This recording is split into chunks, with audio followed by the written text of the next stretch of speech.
This is to welcome you back to the multilingual poetry meet. We have here poets from 4 different languages and 4 generations on one dais. I would invite Kamal Vora, the chair for this meet, to come to the dais and take the seat. Kamal Vora is award-winning author of 4 poetry books in Gujarati, a translator and editor of one of the most important literary journal called Etad.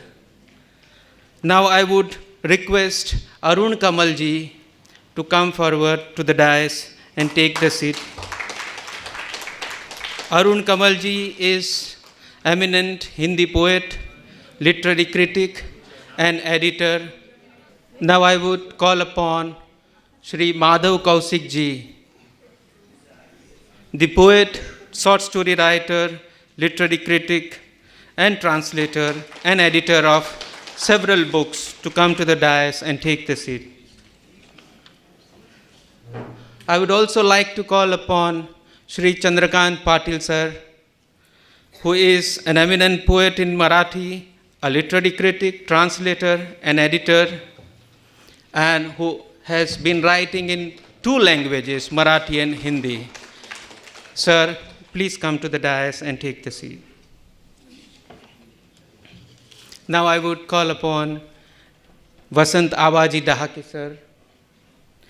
Vasant Abaji Dahake is a well-known Marathi poet, critic, essayist, playwright, novelist, and short fiction writer and artist. Sir, please come to the dais. And the youngest from the group which we have today, Ranjit Hoskote. He is a poet, cultural theorist, and curator. Welcome, sir. Now I would request Kamal Vora sir to give the introductory note. નમસ્તે. આપણે આ મંચ ઉપર અગાઉ ઘણીવાર મળ્યા છીએ અને ત્યારે દર વખતે ગુજરાતીમાં બોલવાની ને ગુજરાતીમાં કવિતા રજૂ કરવાની તક મળી છે. આજે મારે જે કહેવું છે એ હું આ મહેમાનોને માન આપીને, કારણ કે એ ગુજરાતી ભાષી નથી, હું મારું વક્તવ્ય અંગ્રેજીમાં રજૂ કરું છું. અને એવું વિચાર્યું છે કે હું મારું એક કવિતા વિશેનું નાનકડું સ્ટેટમેન્ટ જે આ મલ્ટીલિંગ્વલ પોએટ્સનું છે એ વિશે હું થોડીક વાત કરું. અને આ બહારગામથી દૂરથી ઘણા બધા કવિઓ આવ્યા છે. આપણે મોડા છીએ ઓલરેડી, પણ થોડો શક્ય એટલો એમને સમય વધુ આપી અને એમની કવિતા સાંભળીએ એવી મારી ઈચ્છા છે. કવિતા વિશે વાતો કરતાં એ મિત્રો કવિતા સંભળાવે એ એમાં વધારે. So first, good evening. I am privileged and honored to be in the company of these distinguished poets of Indian literature. In Mumbai, we live in a proximity of poets writing in Marathi, English and Hindi, and yet never get a chance to interact with them or listen to them. Poetry is art of listening. Niranjan Bhagat had written a long essay, Kavita Kanthi Sambhlo. All the Indians have rich oral tradition. Narsi, Gyaneshwar or Tukaram's written texts were available much later. Every Gujarati knows by heart a few lines of Narsi, or a Marathi-speaking person recites Tukaram Abhang. If you recollect, we fell in love of poetry while listening to them. Maybe in school or maybe in our household, where our mother or grandmother used to read. All Indian languages have a very strong bhajan parampara, which is also a rich heritage for us. On Friday, when Pratibhaji read a section in Odia, we understood quite a bit. And when we did not understand, we still enjoyed the sound and flow of her language. Madhavji also said in his speech that there is a thread of commonality amongst us, so it's easier to enjoy the sound of other Indian languages. Listening to poetry of other languages enhances boundaries of our aesthetic experience and overwhelm our sensitivity. Hindi, Marathi and English we do speak here in Mumbai. We heard yesterday Atul reciting Marathi couplets as if he was reciting Gujarati couplets. But we rarely hear poetry of these languages. I have heard Ranjit reading in English, but these other poets I have heard outside of Mumbai. So Mumbai being a cosmopolitan center, I wish we have more such occasions where poets of different languages interact with one another. Kala Ghoda festival, when Ranjit used to curate, he used to invite such multilingual poets. So these are the important poets we are in company of. But poetry is much more than enjoyment. And I need to mention it to this, I do not need to mention it to this learned audience. What strikes or attracts us most in a poem is not the experience it narrates, but the expression of that experience. A successful expression of a poem always makes us experience something that we did not earlier experience. And when a reader experiences something only because of a particular poem, he feels enlightened. He appreciates the difference with respect to tallying with his own experience or emotions. Here, these 5 poets whose poems will prove the point I am making. For a poet as well as a reader, we talked about 2 pratibhas a short while ago. So for both, for a poet as well as a reader, the joy is Brahma Sahodar. Thereby we mean it is pure, sublime and divine. For it to be so, it must stay away from all kinds of temptations, material or otherwise. In fact, a poet understands the triviality of name, fame and fortune with respect to the great moment he experiences when his Shabda is Brahma. For a poet, that joy is Brahma Sahodar. When he writes being Bhavak Nirapeksh, a poet writes being Bhavak Nirapeksh. A Bhavak comes subsequently when he reads his work, he enjoys or he tries to connect with the poem or the poet. But at the time of writing, a good poet is always Bhavak Nirapeksh. So when a poet writes being Bhavak Nirapeksh, his poetry strives to evolve poetic truths which may be entirely different from the material truths. He may use the worldly affairs of time and space as a raw material, but they cannot be the ends to his journeys. Occasionally, as a byproduct, the world may benefit from poetry. A poet's concern and confrontation is with the world and not men or his worldly problems. Poetry is not written to explore one's inner self. His confrontations with language enable him to gather the fragments of his being, attempt to make him whole, and place him face to face with poetry. A poet, through his poetry, first creates and then protects a sublime solitude within him. Life often makes him forget it, often disrupts it, disrupts this solitude, and poet restructures it by writing one more poem. Poetry recalls and restores the bliss.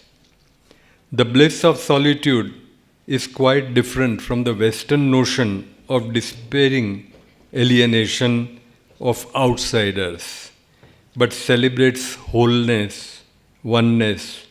If poetry has anything to offer in this wholeness, this non-duality, this rapture. A poet very well knows his poem is not a magic wand to open the door to life or to understand it or solve world's problems. But if one takes poetry deep within himself, the world outside would not change a bit, yet it can turn into a better place to live. Now, I don't know how this has happened. The poem that I was going to quote, Dilip Jhaveri has already quoted the few lines. But anyway, so Czech poet Holub, he says, although a poem arises when there is nothing else to be done, although a poem is a last attempt at order when one can't stand disorder any longer, although poets are most needed when freedom, vitamin C, communications, laws and hypertension therapy are also most needed, although to be an artist is to fail, and art is fidelity to failure, as Samuel Beckett says, a poem is not one of the last, but one of the first things of man. In today's world, we think only in terms of utility and monetary value. So a poem is most required exactly because it has no utility to offer. Poetry offers a space where intentions and temptations can be chiseled away to feel rapture that is timeless. What a pretty paradox. Poetry has no function, and yet, as long as one person writes it or one person reads it, there is hope. That is what makes poetry essential, in spite it not promising eternal truths and offering only transitory glimpses to eternity. Once we are at home with this concept of poetry, we stop compelling a poet to write under the dictation of the contemporary. For a poet, Kalidas, Narsi Tukaram are contemporary. Shakespeare, Rilke, Octavio Paz are contemporary. Time past and present converge in a poet's sensitivity. The eminent poets among us, though the languages of their poetry are seeking a still through their the eminent poets among us today, through the language of their poetry, are seeking a still point in the continuous flow of time, intending to experience timelessness. The joy of writing of poetry is in poet perpetually seeking that still point, devoid of dualities, fully aware that he also loses it perpetually. And yet, a true poet not only belongs to this moment, but to eternity. I'll again end with the same poem by Holub. In its aimlessness, in its desperate commitment to the word, a poem remains the most general guarantee that we can still do something, against emptiness. For art doesn't solve problems, but only wears them out. For a poem is when nothing else remains. And 2 lines from my poem, in translation, while writing, I allow myself to flow along the contours of the letters. So flowing along the contours of letters is Brahma Sahodar, the divine pleasure. I would call it divine bliss. So with this, I put my thoughts of poetry. Now, these eminent poets will read their work. My my arguments may get rejected or may be supported, but I am equally eager to listen these five great poets in whose company I am today. Thank you. So I'll request Arun Kamalji to start the reading first. Thank you.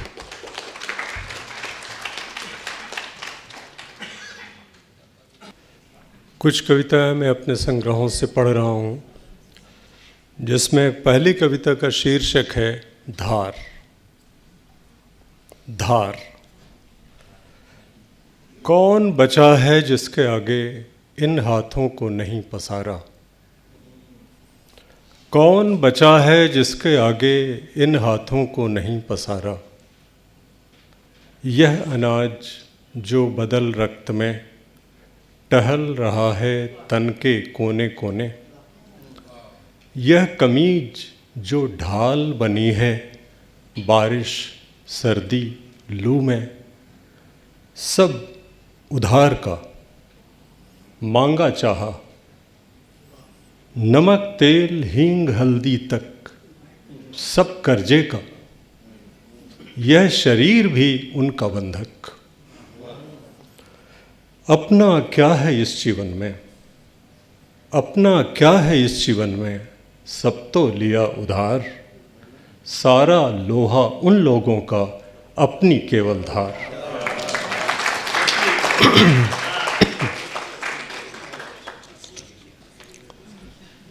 ये दूसरी कविता, इसका शीर्षक है अमर फल। अमर फल एक प्रसिद्ध कथा भी है हमारे वाङ्मय में। तोते का जुठाया अमरूद दो मुझे, जिसके भीतर की लालिमा फूटती हो बाहर, गिलहरी के दांतों के दाग वाला जामुन दो काला, अंधकार के रस से भरा हुआ, पककर अपने ही उल्लास से फटता एक फल दो शरीफे का, और रस के तेज वेग से जिस ईख के फटे हों पोर, वह ईख दो मुझे, और खूब चौड़े थन वाली गाय का दूध, जिसके चलने भर से छीमियों से झरता हो दूध। मुझे 56 व्यंजन नहीं, बस एक फल दो, सूर्य का लाल फल, अंधकार का काला फल, जिसे बस एक बार काटूं और अमर हो जाऊं, वही अमर फल।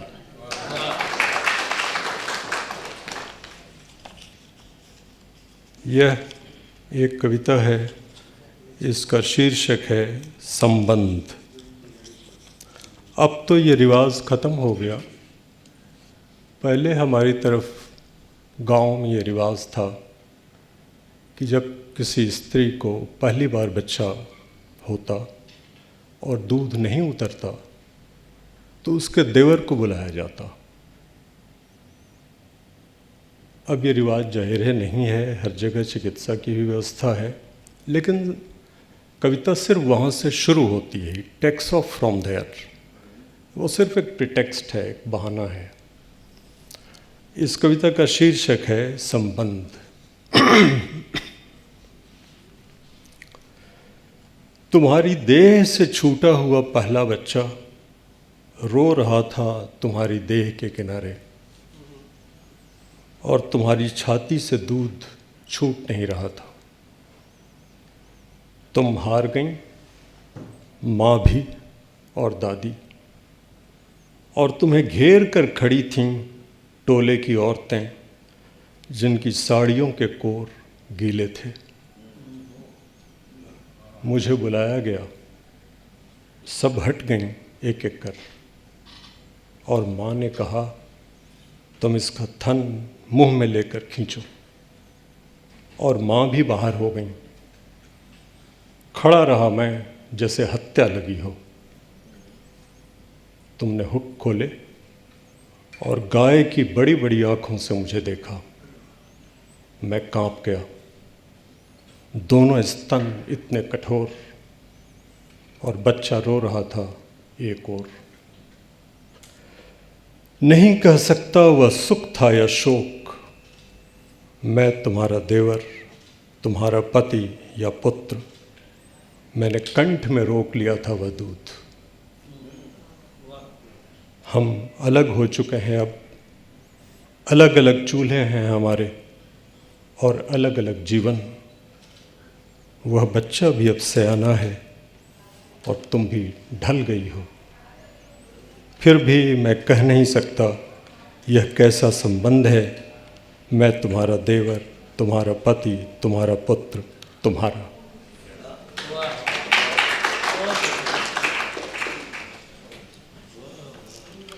और इस कविता का शीर्षक है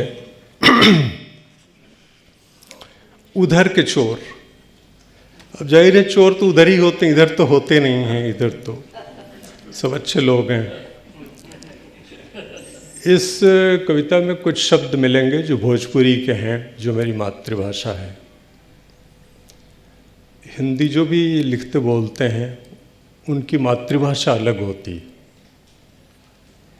तो ये मेरी मातृभाषा है। इसमें कुछ शब्द मिलेंगे, अगर मुझको लगेगा कि कुछ बताना चाहिए तो मैं बताऊंगा, लेकिन दिक्कत नहीं होगी। उधर के चोर, उधर के चोर भी अजीब हैं, उधर के चोर भी अजीब हैं। लूट और डकैती के अजीबो गरीब किस्से। कहते हैं ट्रेन डकैती 7 बजते बजते संपन्न हो जाती है, क्योंकि डकैतों को जल्दी सोने की आदत है। और चूंकि सारे मुसाफिर बिना टिकट, गरीब गुरबा मजदूर जैसे लोग ही होते हैं, इसलिए डकैत किसी से झोला, किसी से अंगोछा, चुनौती, खैनी की डिबिया छीनते झपटते, चलती गाड़ी से कूद, रहड़ के खेत में गुम हो जाते हैं। और लूट की जो घटना अभी अभी प्रकाश में आई है, उसमें बलधामी लुटेरों के एक दल ने दिन दहाड़े एक कट्ठे खेत में लगा चने का साग खोंट डाला और लौटती में चूड़ीहार की चूड़ियां लूट लीं। लेकिन इससे भी हैरत अंगेज है चोरी की एक घटना जो संपूर्ण क्षेत्र में आज भी चर्चा का विषय है। कहते हैं एक चोर सेंध मार घर में घुसा। सेंध मारना इस दीवार को काट के। कहते हैं एक चोर सेंध मार घर में घुसा, इधर उधर टोटा किया, और जब कुछ न मिला तब चूहानी में रखा बासी भात और साग खा थाल वहीं छोड़ भाग गया। वो तो पकड़ा ही जाता अगर दबा न ली होती डकार।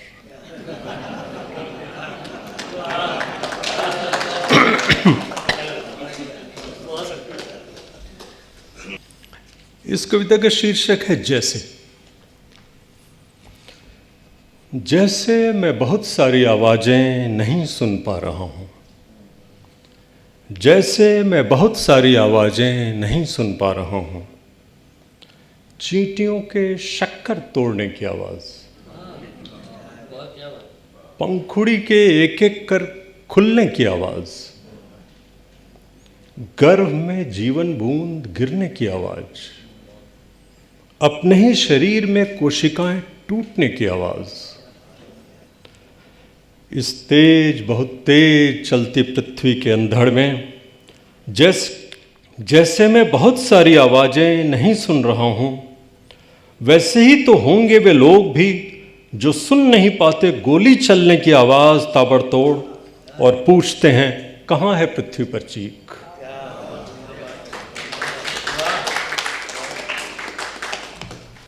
वैसे आमतौर पर मुशावरे में होता है कि एक दौर और आता है, लेकिन लगता नहीं है कि यहाँ वैसा होगा। यहाँ अध्यक्ष कठोर हैं कुछ।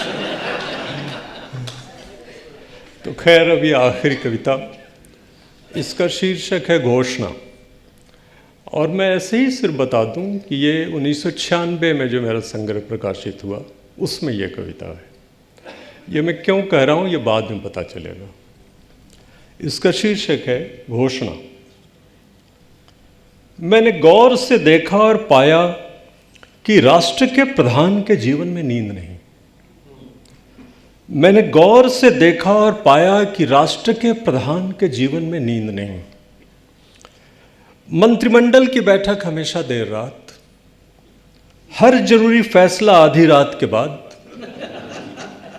फौज की तैनाती का हुक्म 2:30 बजे रात, विरोधियों की नजरबंदी का आदेश 2:45, चीनी पर टैक्स बढ़ाने का फैसला मध्य रात्रि के इर्द गिर्द, विदेश यात्रा की उड़ान रात 2 बजे, विदेशी मेहमान का विमानपत्तन पर स्वागत 3 बजे, हत्यारों से मंत्रणा किसी भी क्षण, जीवन में नींद नहीं।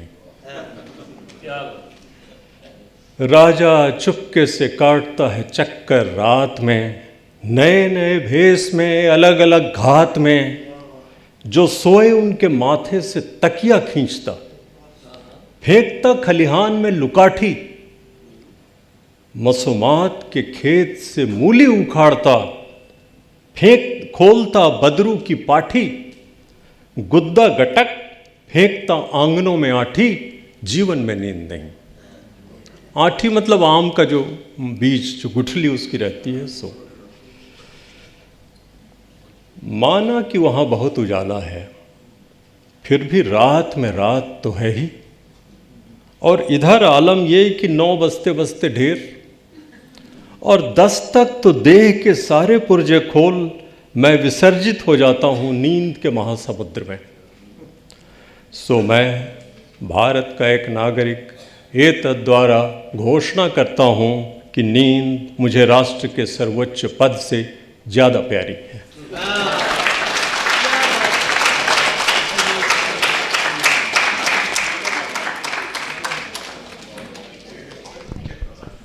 अरुण कमल जी, मेरा बस चले तो मैं सब कवि को 1-1 घंटा दूं, पर वक्त का याद रखने के लिए कठोर होना पड़ता है। माधव कौशिक जी, आइए कविता पढ़िए। धन्यवाद बोरा जी। मित्रों, मुझे समझ नहीं आ रहा मैं कविता शुरू करूं या गज़ल सुनाऊं। गज़ल बहुत आसान सी, आप सबको समझ आएगी। धड़कते सीने में हसरतों का उदास तन्हा मज़ार क्यों है।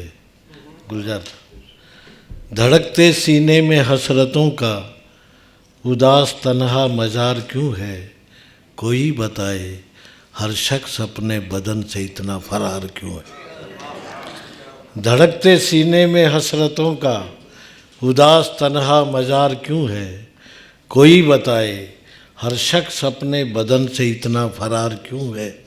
हमें विरासत में जब मिली थी हंसी मुकम्मल दिलों की बस्ती, तो फिर ये रिश्तों की घाटियों में अंधेरी गहरी दरार क्यों है।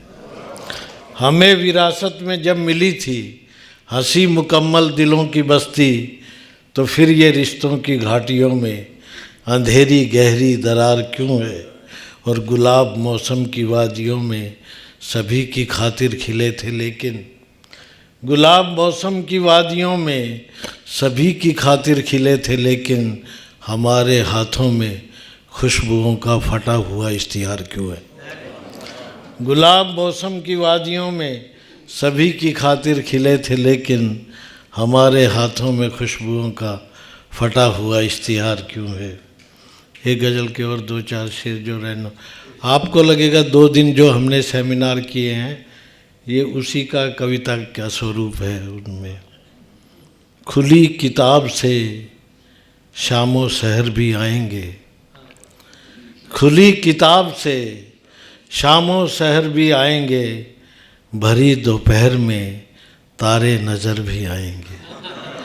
खुली किताब से शामो सहर भी आएंगे, भरी दोपहर में तारे नज़र भी आएंगे। और जला के कोई ना रखे चिराग गलियों में, लुटेरे लूटने शायद इधर भी आएंगे। जला के कोई ना रखे चिराग गलियों में, लुटेरे लूटने शायद इधर भी आएंगे। और अभी तो हाथ ही काटे गए हैं सपनों के, अभी तो हाथ ही काटे गए हैं सपनों के, ज़मीं पे टूट के ख्वाबों के सर भी आएंगे। अभी तो हाथ ही काटे गए हैं सपनों के, ज़मीं पे टूट के ख्वाबों के सर भी आएंगे।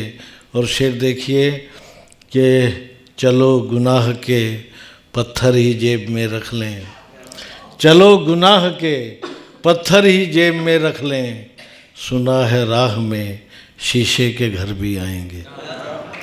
चलो गुनाह के पत्थर ही जेब में रख लें, सुना है राह में शीशे के घर भी आएंगे। और जो शख्स देर तक उलझा रहेगा कांटों से, जो शख्स देर तक उलझा रहेगा कांटों से, उसी के हाथ में तितली के पर भी आएंगे। जो शख्स देर तक उलझा रहेगा कांटों से, उसी के हाथ में तितली के पर भी आएंगे। और ये आखिरी शेर कि तुम अपनी रूह के ज़ख्मों को बस हरा रखना, तुम अपनी रूह के ज़ख्मों को बस हरा रखना, सफ़र में सैकड़ों सूखे शजर भी आएंगे, भरी दोपहर में तारे नज़र भी आएंगे। एक गज़ल के और दो चार शेर एक तरह की हर लेखक के मन में थोड़ी सी ईश्वर से प्रार्थना होती है, उसी तरह के हैं कि दिल में हरदम चुभने वाला कांटा सही सलामत दे, दिल में हरदम चुभने वाला कांटा सही सलामत दे, आँखें दे या मत दे लेकिन सपना सही सलामत दे। दिल में हरदम चुभने वाला कांटा सही सलामत दे, आँखें दे या मत दे लेकिन सपना सही सलामत दे। और दावा है मैं एक दिन उसको दरिया करके छोड़ूंगा, दावा है मैं एक दिन उसको दरिया करके छोड़ूंगा, खुली हथेली पर आंसू का कतरा सही सलामत दे। दावा है मैं एक दिन उसको दरिया करके छोड़ूंगा, खुली हथेली पर आंसू का कतरा सही सलामत दे। और बच्चे भी अब खेल रहे हैं खतरनाक हथियारों से, बच्चे भी अब खेल रहे हैं खतरनाक हथियारों से, बचपन की बगिया को कोई गुड़िया सही सलामत दे। बच्चे भी अब खेल रहे हैं खतरनाक हथियारों से, बचपन की बगिया को कोई गुड़िया सही सलामत दे। और शेर देखिए कि हमें युद्ध आतंक भूख से मारी धरती बख्शी है, हमें युद्ध आतंक भूख से मारी धरती बख्शी है, आने वाली पीढ़ी को तो दुनिया सही सलामत दे। हमें युद्ध आतंक भूख से मारी धरती बख्शी है, आने वाली पीढ़ी को तो दुनिया सही सलामत दे। और ये शेर देखिए कि आधी और अधूरी हसरत कब तक ज़िंदा रखेगी, आधी और अधूरी हसरत कब तक ज़िंदा रखेगी, कागज़ पर ही दे पर घर का नक्शा सही सलामत है। आधी और अधूरी हसरत कब तक ज़िंदा रखेगी, कागज़ पर ही दे पर घर का नक्शा सही सलामत दे। और भीड़ भरी दुनिया में सबकी अलग अलग पहचान तो हो, भीड़ भरी दुनिया में सबकी अलग अलग पहचान तो हो, इसीलिए हर एक इंसान को चेहरा सही सलामत दे।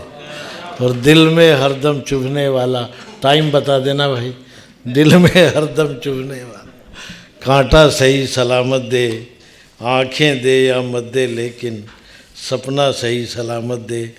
एक आखिरी है तो मैं एक कविता आपको सुना रहा हूँ। उस कविता का शीर्षक है इश्तिहारी मुजरिम। सर गुलजार साहब कि अखबारों में खबर छपी है, एक शख्स की सख्त ज़रूरत है हाकिम को। अखबारों में खबर छपी है, एक शख्स की सख्त ज़रूरत है हाकिम को, उसने नंगा सच कह करके बड़ा भयंकर जुर्म किया है जिसकी सज़ा मौत से कमतर हो नहीं सकती। अखबारों में खबर छपी है, एक शख्स की सख्त ज़रूरत है हाकिम को, उसने नंगा सच कह करके बड़ा भयंकर जुर्म किया है जिसकी सज़ा मौत से कमतर हो नहीं सकती। उस मुजरिम का हुलिया ये है, रंग गंधमी मगर धुआं सा, खुशदिल चेहरा मगर रुआं सा, अच्छा खासा पढ़ा लिखा है, दुनिया भर की सभी ज़बानें आसानी से लिख सकता है, साफ साफ कहने के फ़न में माहिर भी है। उस मुजरिम का हुलिया ये है, रंग गंधमी मगर धुआं सा, खुशदिल चेहरा मगर रुआं सा, अच्छा खासा पढ़ा लिखा है, दुनिया भर की सभी ज़बानें आसानी से लिख सकता है, साफ साफ कहने के फ़न में माहिर भी है। उसके पाँव ज़मीं पर बेशक आँखें आसमान छूती हैं, उसके पाँव ज़मीं पर बेशक आँखें आसमान छूती हैं। एक अकेला वही शख्स है जिसकी रीढ़ अभी तक कोई जादू तोड़ नहीं पाया है, जिसका सर चंदन की चौखट पर जाकर भी नहीं झुका है। एक अकेला वही शख्स है जिसकी रीढ़ अभी तक कोई जादू तोड़ नहीं पाया है, जिसका सर चंदन की चौखट पर जाकर भी नहीं झुका है, जिसके होठ कदम बोसी करने वाले को थू कहते हैं, जिसके होठ कदम बोसी करने वाले को थू कहते हैं। ऐसा शख्स कहीं मिल जाए तो हाकिम को इतला देना, अखबारों में खबर छपी है, एक शख्स की सख्त ज़रूरत है हाकिम। नमस्कार। मुझे सचमुच दुख होता है कि आपको एक और कविता कहने के लिए, पर हमें वक्त पे ख़त्म करना है। नहीं, अब मैं चंद्रकांत पाटिल जी से गुजारिश करूंगा कि वो अपनी कविताएं रखें। मेरे बारे में कहा गया है कि मैं मूलतः मराठी कवि हूँ और हिंदी में भी लिखता हूँ, तो मैं एक सिर्फ कविता मराठी में पढ़ूंगा छोटी सी, और बाकी एक दो कविताओं के हिंदी अनुवाद और मूलतः हिंदी में लिखी कविता पढ़ूंगा। तो छोटी छोटी 4 कविताएं पढ़ूंगा। अब पहली कविता जो है,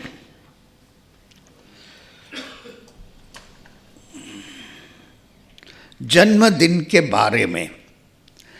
कविता इसलिए लिखी हुई थी कि मेरा जन्मदिन 18 अक्टूबर 1943 है, 18 अक्टूबर 1943। लेकिन सभी सर्टिफिकेट्स पर पता नहीं कैसे मैं बचपन में किसी ने मुझे स्कूल में डाला, पिता ने नहीं, और उन्होंने 3 सितंबर 1944 ये लिखा।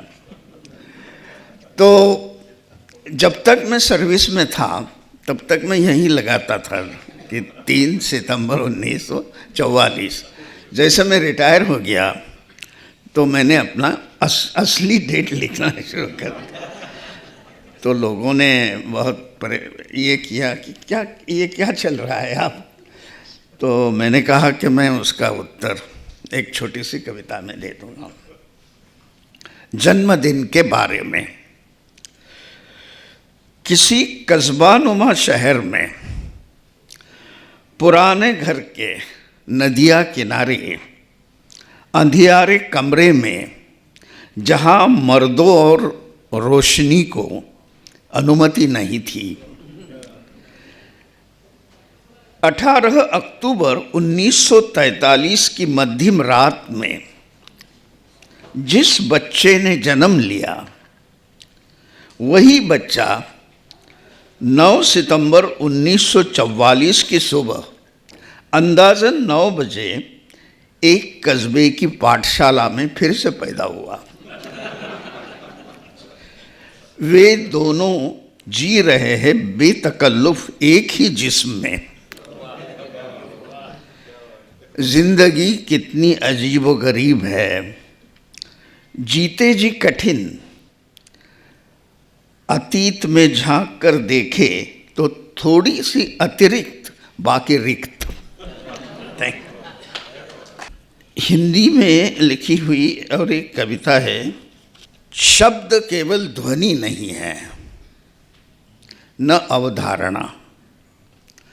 एक विध्वंसक ऊर्जा होती है शब्दों के भीतर, जो फूटती है दूसरे शब्दों की टकराहट से।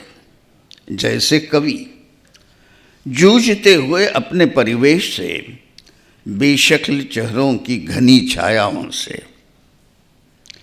शब्द जीवित रहने के लिए छटपटाते हैं लगातार, संघर्ष में ही पा लेते हैं अस्तित्व। जैसे कवि भी। शब्द न अवधारणा है न संकेत, बिना अन्य शब्दों के। जैसे कवि बिना समूहों के, व्यक्ति और प्रकृति के बीच। कवि के मस्तिष्क में हर शब्द बन जाता है विशाल वृक्ष, जिसकी जड़ें पानी की तलाश में फैलकर धंस जाती है हृदय में। कवि के मस्तिष्क भीतर का बीहड़ अरण्य है कविता, जहाँ कोमल उजाले में ढूंढ रहा है कवि सपनों को, बसंत को, खोए हुए मनुष्य को। एक मराठी कविता पढ़ रहा हूं, पर उसका हिंदी भी अनुवाद है। इतकी वर्षे झालीत आपल्या संसाराला, आपण कधीच कडकडून भांडलो नाहीत आपल्या आई वडिलांसारखे। आयुष्याचा निवाडा करण्यासाठी तू बसवलं नाहीस मुलामुलींना समोर, सांगितली नाहीस माझ्या अपयशाची गाथा।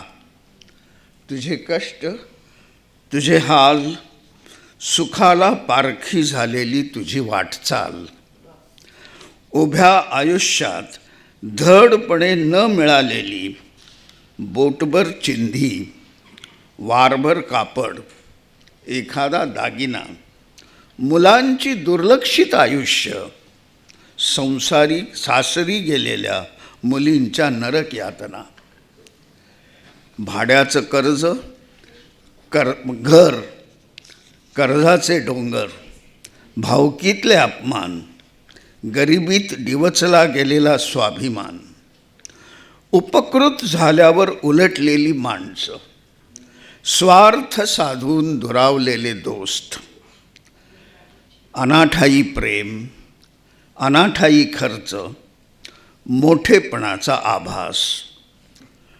तू कधीच बोलली नाहीस इतक्या वर्षात, आणि क्वचित अनावर होऊन 2-4 ठिणग्या उडाल्याही असतील, छातीवर हिमखंड ठेवून टाळला अनर्थ। पाणी सुद्धा प्रखर उन्हात वाफ होऊन उडून जातं तरी आतलं मीठ मागे उरतंच, आणि तू तर जिती जागती बाई। हे असलं जगणं खरं नाही। आपण कधीतरी उत्कटपणे भांडायलाच हवं आपल्या मुलांसमोर।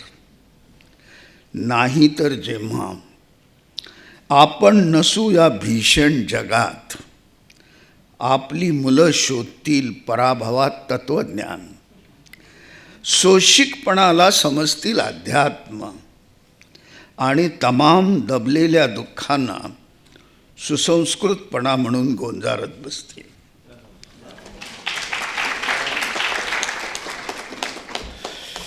एक कविता का अंग्रेजी अनुवाद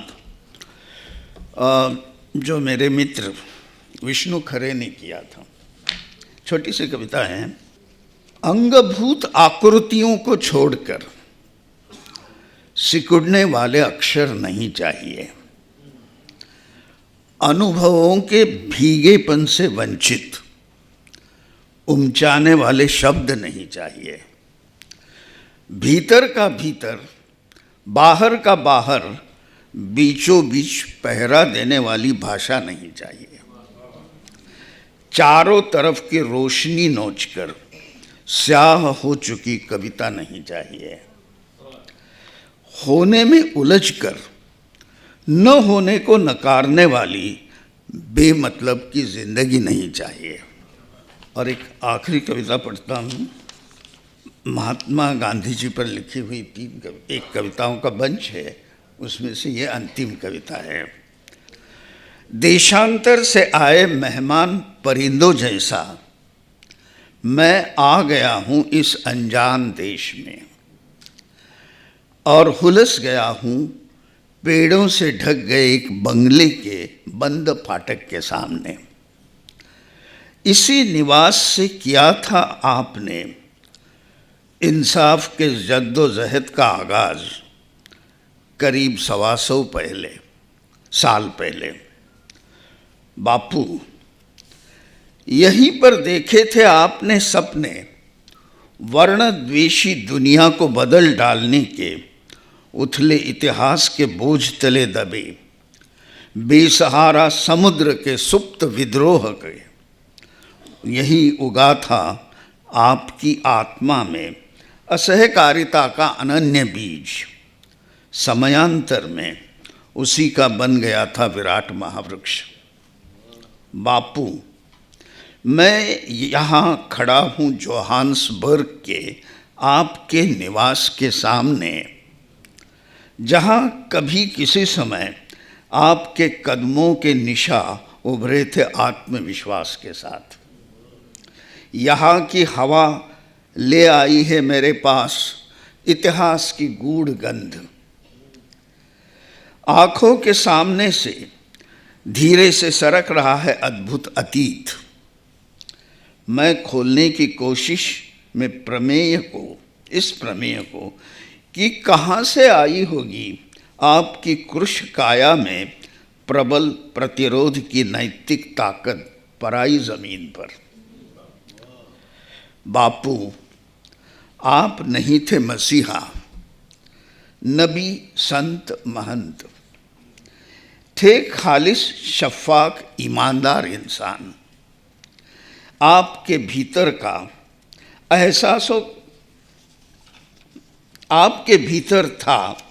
एहसासो अक्ल का अनबुझ अद्वैत।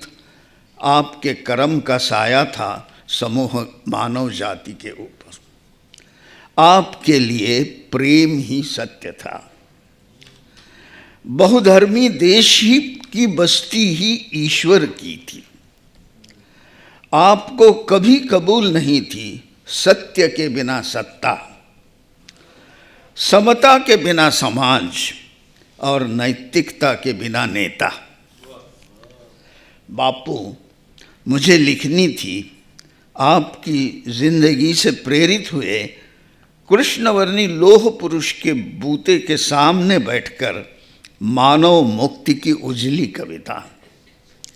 लेकिन इस आज़ाद जनतांत्रिक देश में मेरा पेन, पॉकेट, घड़ी, मोबाइल सब कुछ लूट लिया है नुक्कड़ पर मटर गश्ती कर रहे 4 बेरोजगार युवाओं ने अहिंसक तरीके से।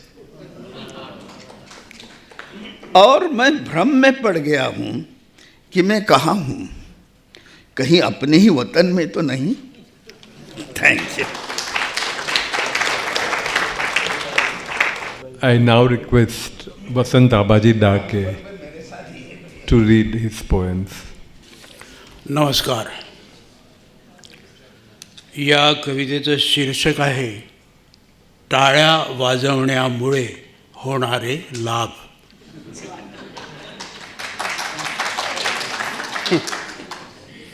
टाळ्या वाजवा, मनसोक्त वाजवा. टाळ्या वाजवण्यामुळे मानसिक, भावनिक ताणतणाव संपतो. दुर्बल स्नायूसंस्था सबळ होते. टाळ्या वाजवण्यामुळे हृदय, जठर, आतडी, गर्भाशय या संबंधीचे रोग बरे होतात. रक्तवाहिन्यांचे रोग देखील बरे होतात. मेलेले रक्त जिवंत होते. पायापासून डोक्यापर्यंत रक्ताचा प्रवाह खाळत राहतो. टाळ्या वाजवा, टाळ्या वाजवा. भीती नाहीशी होते. टाळ्या वाजवा भीती नाहीशी होते, असुरक्षित वाटत नाही. टाळ्या वाजवताना आणि टाळ्या वाजवण्यापूर्वी व नंतरही मौन धारण करा. आराध्य दैवत मिटलेल्या डोळ्यांसमोर आणा. बोलायचं नाही, काही ऐकायचं नाही, काही पाहायचं नाही.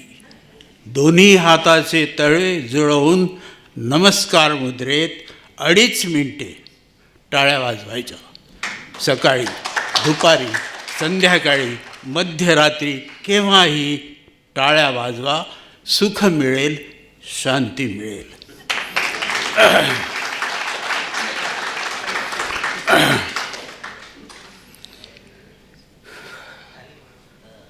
घाबरण्याच्या कविता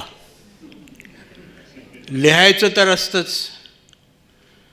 जरी मी यापुढं काहीही लिहिणार नाही म्हणालो होतो. मीच म्हटलं होतं प्रकाशकाला, माझी पुस्तकं बाजारातून काढून घ्या आणि जाळून टाका. तुमचं नुकसान मी भरून देईन. मी घोषित केलं की मी लेखक म्हणून आता मरून गेलो आहे. माझं नाव असलेलं कोणतंही पुस्तक जगात कुठंही सापडणार नाही. त्यांनी रस्त्यात फिरणं मुश्किल केलं. घरात थांबणंही कठीणच होतं. दारा खिडक्यांवर दगडांचा मारा सतत. आग कशी लावली नाही. हातात जळते टेंभे असून पण लावतीलही, काही सांगता येत नाही. म्हणून मी मरून गेलो आहे हे मी जाहीर करून टाकतो. माझं शरीर जिवंत होतं पण मेल्यासारखाच झालो होतो मी. भय माझ्या नसानसात शिरलं होतं. स्वतःपेक्षाही बायको आणि मुलं यांचं काय होणार याचं भय. लिहिताना मला समजलं नाही की मी माझ्याशी आतड्याचं नातं असलेल्यांच्या जीवाशी जीवघेणा खेळ खेळतो आहे. माझी अक्षरं त्यांचे ललाट लेख ठरू शकेल. मी घाबरलो. घाबरणं, भिणं हे काहीतरी वाईट आहे असंच मी समजत होतो. भित्री भागूबाई, डरपोक हे शब्द कोण सहन करणार? अपमानच असतो. जरी कुणी कधीतरी भयंकर भयालाचा अनुभव घेतलेला असला तरी. पिढ्याच्या पिढ्या गेलेल्या आहेत कधी ना कधी घाबरलेल्या, भयानं चळचळ कापणाऱ्या. अस्मानी असो की सुलतानी असो, संकट आली की लोक घाबरतात, भयाक्रांत होतात. तरी प्रत्येकजण भासवतो की आपण कशाला घाबरत नाही. मला कळलं घाबरणं हे काय असतं.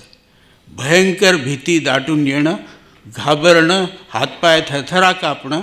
मला कळलं मी माणूसपणाच्या वास्तविकतेपर्यंत पोचलो होतो.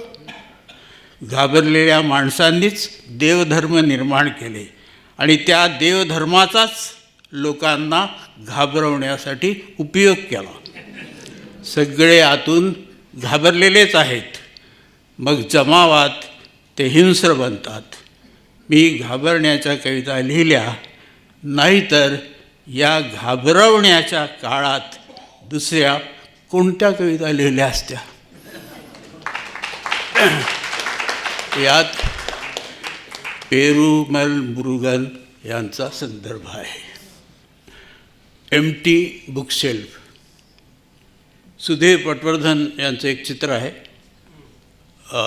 ते चित्र पाहताना ही कविता सुचली. समोरच खांदे पाडून खुर्चीत बसलेला खिन्न उदास म्हातारा आहे. त्याच्या मागे शरीरातून आत्मा निघून गेल्यासारखे बुकशेल्फ आहे. पराभूताच्या आयुष्यासारखे ते रिकामे आहे. एकही पुस्तक त्यात नाही. पुस्तकं गेली कुठे? नव्हतीच कधी असे वाटावे. त्यानेच ती कंटाळून काढून टाकली की कोणी उचलून जप्त करून नेली. आता या पुस्तकांमध्ये काही ठेवलेले नाही, तर ती पेरते घरात कशाला ठेवायची म्हणून त्यानेच ती काढून टाकली. मग तो इतका उदास का?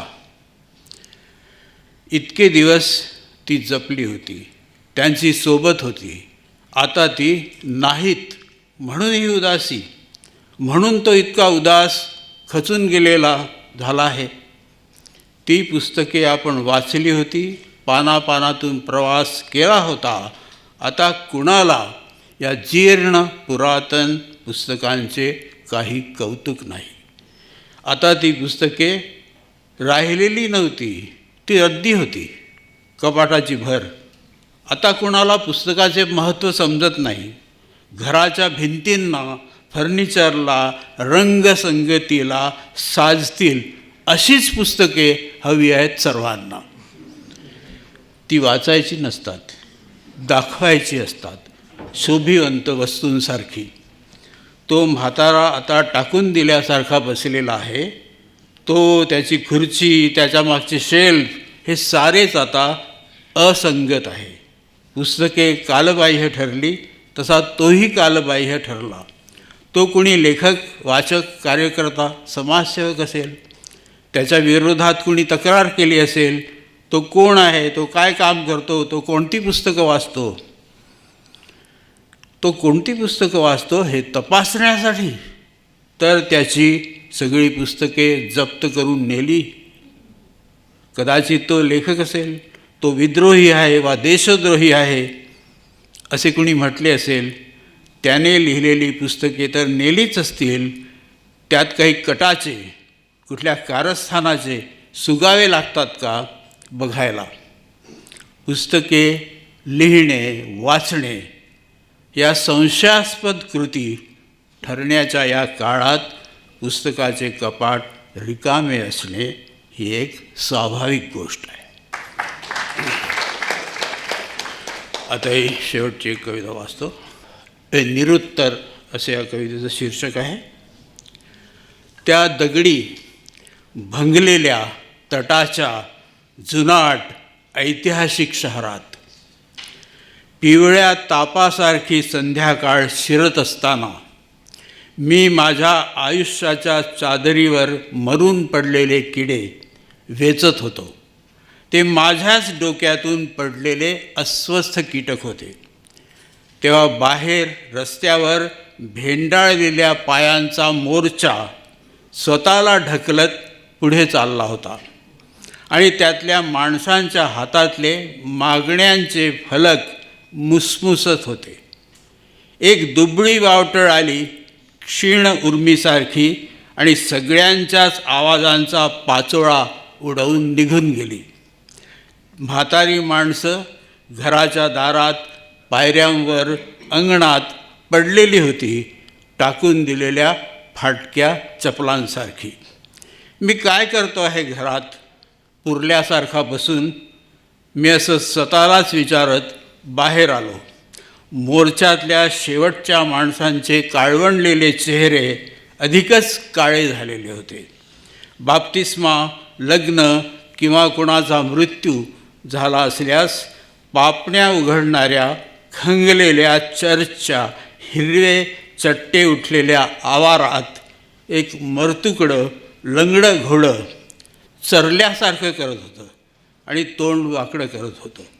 मी काय करतो आहे इथंसुद्धा असं स्वतःलाच विचारत आतल्या धाग्यांचा गुंता सोडवू लागलो. तो सुटता सुटत नव्हता, अधिकच गुंता होत होता. म्हणून घोड्याच्या चरण्याकडे लक्ष दिलं. त्याचं चित्त नव्हतं चरण्यात किंवा कशातही, माझंही नव्हतं. पुसट होत चाललेल्या मोर्चातल्या माणसांचंही चित्त नसावं कशातच. धारदार विळ्यासारखी चंद्रकोर वर आली. मी कापून घेतला माझा गळा. हातानंच गळ्यातून बाहेर येत असलेलं रक्त थोपवत घरी आलो तेव्हा आई म्हणाली, काय झालं रे बाळा? गळाच कापलेला असल्यानं बोलता आलं नाही. एरवी तरी काय सांगू शकलो असतो. नमस्कार.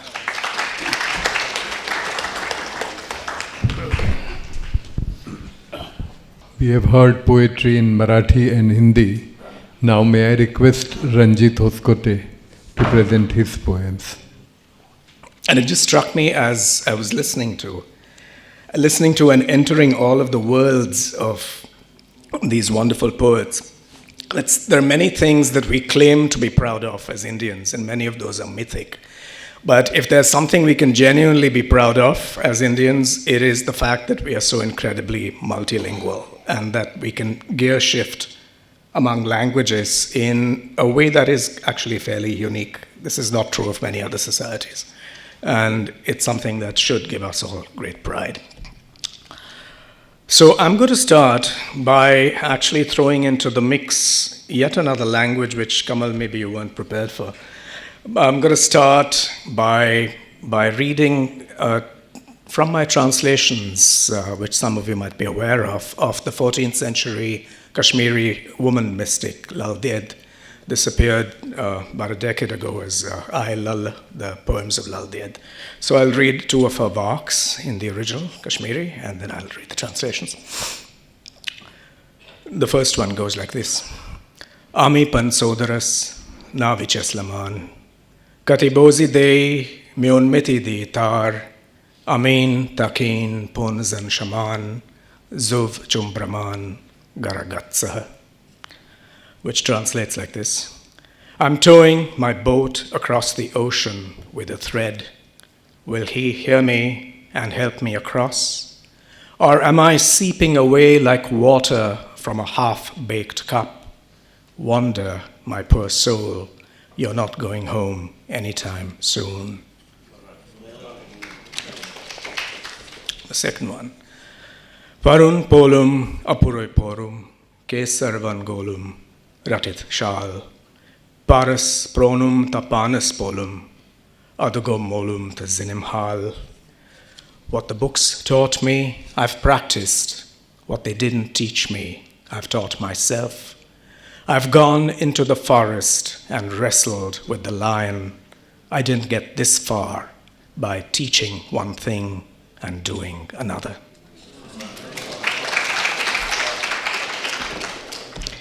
You're applauding for this long dead but eternally living woman mystic who was extremely courageous to have left her home and her family and taken up the path of wandering. And this is the kind of voice we need to remember and to rededicate ourselves to today, because it's the voice of bearing witness, the voice of courage, and the voice of not being afraid to be alone. And this was a woman from the 14th century. In that same spirit of thinking about saints, who can be very strange people, as we know, I'm going to read a poem called Landscapes with Saints. This comes out of my interest in a certain kind of genre of painting, which has saints lost somewhere in the landscape, but then you look for them and then you learn something. They're like little portraits. Landscapes with Saints. Mean as knives, his burnished limbs rotted and stank when the gateman came to call his number. Gorak forgot his body was just a borrowed suit, one size too large. He's forgotten the river pilot's song. He's above parrot gossip, beyond the hawk's warning cry, wrapping himself in the torn fabric of sky. Kabir climbs on. Dropping his nimbus in the grass, he looks at the boats riding the stream below, close enough to touch. When the road ends, Tuka takes a deep breath and leaps. She sees a boatman rowing in sand, shielding his skiff from the ocean's roar. Such a safe harbor, brother, sings Lalla. It saves you the trouble of charting your course. His eyes would not rest on a quatrain of walls and scanned the desert air instead. Mango trees balancing on their heads, himself, Khushru, a bird of paradise judged by earth. Neglect leafs through his pages. Perfumes escape from files left unstoppered on his shelves. Lead crumbles in Athar's mind, his hands, wherever they rest, touch gold. A torn cotton robe against the wind, his limbs nettle-pricked, transparent as prayers, his name burnt out, Milarepa sings to himself as he travels the centuries.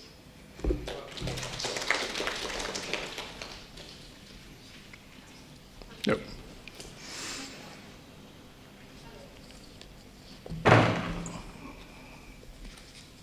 I'm going to read now a prose poem which is, in one sense, very, very Bombay.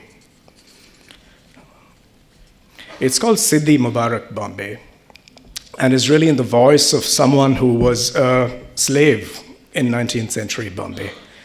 We don't often think about this. We tell ourselves that the fortunes of our city were built on cotton, which they were. Then we've recognized that they were actually built on opium, which is true. But we don't really talk very much about the role of Bombay in the slave trade. We usually think that ghastly and inhuman traffic in people was something that happened in the Atlantic. It also happened here. So this is someone who was enslaved here and then went back and then became a guide to some of the great Victorian explorations of Africa. You know, European friends tend to think that they discovered the world. Actually, the world's always been there. And their explorations have done more ill than good. But here we are. Siddhi Mubarak, Bombay. I should go home now, but I forget where that is. A child, I was sold for a length of cotton and hammered into a link in a chain of caravans. Taken across the sea in a dhow, the Arab slavers had been generous with the whip. The Gujarati merchant, try not to take this personally, the Gujarati merchant who bought me had a sense of humor. He called me Mubarak, blessed. Many years I worked for him in Bombay, city of opium warehouses, city of cotton godowns, city of spice stores, city of jahazis, munshis, khalasis, sarafs, bishtis, sepoys. That was the only family I knew. So I called myself Bombay. My Seth died, leaving instructions that I was to be freed. I went back to Zanzibar and built a house. In Bombay, I was a Siddhi, a man from the Zanj, a man the color of night. In Zanzibar, I spoke Gujarati, Hindustani, 2 words of English, stuttered in Kiswahili. But this new old country spoke to me in rhymes of soil, sand, river, jungle. It brought me gold, coral, also pearls. Speak, Sahib, Bwana speak, wanted me to be his guide. Then Burton Sahib came, Bwana Burton, then Bwana Stanley. Bwana speak was looking for the source of the Nile. So were they all. I was their compass and their sextant. With them I looked for the source of the Nile. Once we nearly died, as if the journey was cursed. Burton Sahib vomiting all the time. Bwana speak going blind, his eyes gummy and swollen with too much dreaming. At last, Ujiji, the lake rippled from one end of the world to the other, wide as a sea cradled in a giant's palm. God forgive us. We tried to cross it. Bwana speak lost his hearing. A beetle had crawled into his ear. What afreet possessed him, I don't know, but he tried to get it out with a knife. No boats large enough to cross that lake. Later, I crossed Africa from coast to coast, walked more than any other man alive, logged 6,000 miles, most of it on foot. Match that if you can. Sometimes donkeys. Long after I left Bombay and went back to Zanzibar, its smells followed me. Freshly chopped garlic, fenugreek, hing, pepper, cinnamon, bombil drying in a sharp wind. Bombil, I would say to myself, sitting on my stoop, looking across the sea, rolling the syllables in my mouth. Bombil, surmai, ravas, bhangra. The masala, thick pungency of one fish after another would settle on my tongue. My neighbors must have thought I was chanting spells. Thank you.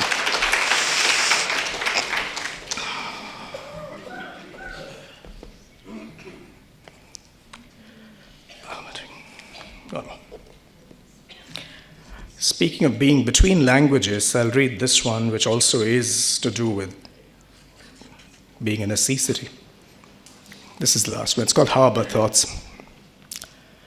Land is what you sight from a storm-broken ship, the mirage they forgot to sink. You hold it in your eyes, mouth clenched around a flask of brine. Zameen is where your ancestors made landfall, measured off a site between the mountains and the wash of the sea, marked its boundaries with the king's horsehead seal. Land is what you look for all your life. Zameen is what you hope to find. Thank you.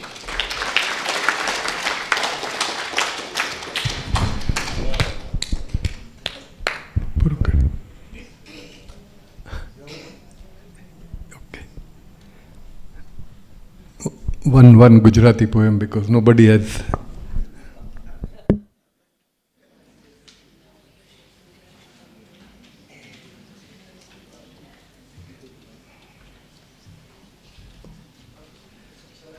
My sincere apologies to all the poets for curtailing time, but because we were running short of time. One thing that must have struck you, that these 5 poets reading in such different voices, what was common in them is the simplistic way they presented their poems. કોઈ અભિનિવેશ વગર, જે સવારે અભિનિવેશની વાત થઈ હતી. So that was remarkable about this. Chandrakantji read about Gandhi, so I'll read 2 small poems about Gandhi that were written. We recently celebrated Gandhi 150th anniversary. બાપુ, તમારી આંગળી જાલી છે તો સત્ય શું છે તે જાણું છું, પણ આચરી શકતો નથી. અસત્યને તિરસ્કારું છું, પણ તજી શકતો નથી. તમે સત્ય ના કર્યા, હું ધિક્કારના પ્રયોગોમાં ગરક છું.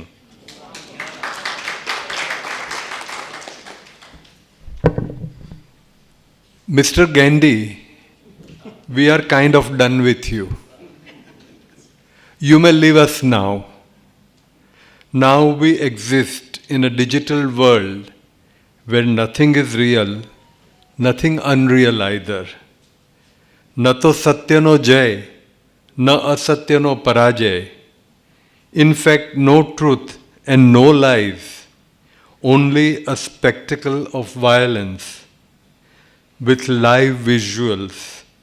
Non-violence is all junk, Mr. Gandhi.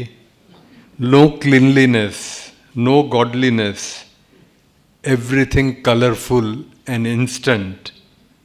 Instant direct transfer for 1 billion countrymen. Hence no need of currency notes at all. Sorry, no place for you, Mr. Gandhi. Surely we are thankful to you, but time to quit India, dear father. In fact, we guys can help you and delete you with a touch of finger, Bapu. In the last small one, because it was 150 years. આપણે ગુજરાતીમાં 100 શરદ જીવીએ એવું કહીએ. 100 શરદ જીવીને માણસ 100 શરદ જીવે, તમે તો 150 આંબી ગયા વાલા બાપુ. હા, બહુ થયું, હવે સિધાવો. તમારો રહ્યો સયો ઓછાયો, હજુ ક્યારેક અણધાર્યો જ વચ્ચે આવી જઈ અમારા તાંડવોનો લય ભંગ કરી નાખે છે.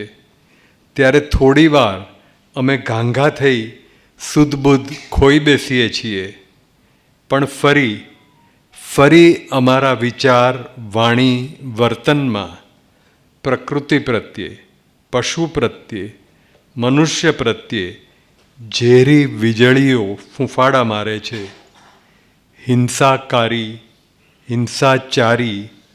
હિંસાકારીના હાથે છેલ્લો કટોરો પી જાઓ ને હવે બાપુ વાલા.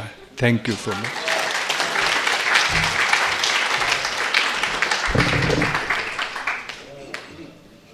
તો આ સાથે આ સ્મરણીય સાંજ જે આપણને આ કવિઓ દ્વારા મળી છે એનો અંત આપણે કરીએ છીએ. અને હવે આ જે વ્યાપનનું આકાશ છે જે સતત વિસ્તર્યા કરે છે, સાંજના રંગ એમાં બદલાયા કરે છે અને આપણે પાછા મળીએ છીએ. સૌ કવિઓનો ખૂબ ખૂબ આભાર.